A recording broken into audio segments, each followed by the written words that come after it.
Ici, on a la notation fonctionnelle. Donc, fonctionnelle parle du mot fonction.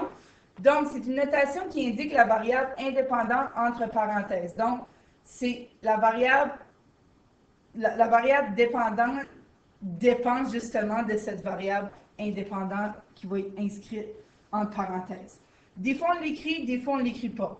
Donc, on peut vous demander d'écrire en notation fonctionnelle, donc vous devez savoir comment faire ça. Souvent, la plupart du temps, je dirais même aussi, Y, on va l'écrire égal à une fonction parce qu'on va le faire sur le graphique. Donc, ça dépend toujours de X, donc on va écrire plutôt f de X, F représente fonction qui dépend de X. L'erreur à ne pas faire,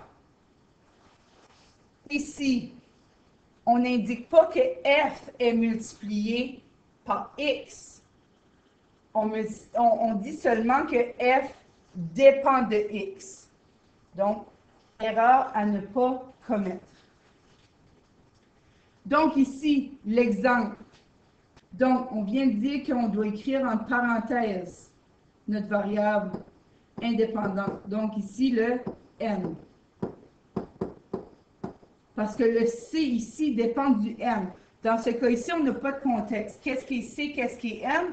Peut-être que c'est une soirée où on a des invités, donc où n représenterait le nombre de personnes et c représenterait le coût. Donc, si, par exemple, on met un tel nombre de personnes, par exemple, sans invités, ça pourrait nous coûter, là, on pourrait calculer combien ça nous coûte. Donc, ici, c'est la même chose. Donc, P dépend de quoi? Dépend de N. Donc, ici, encore une fois, on pourrait avoir une situation. Donc, par exemple, vous avez un nombre de bonbons, vous en donnez 3 à votre petit frère. Ça peut être tout simple comme ça, comme situation. Et la notation fonctionnelle, encore une fois, P n'est pas multiplié par N. Donc, P dépend de N.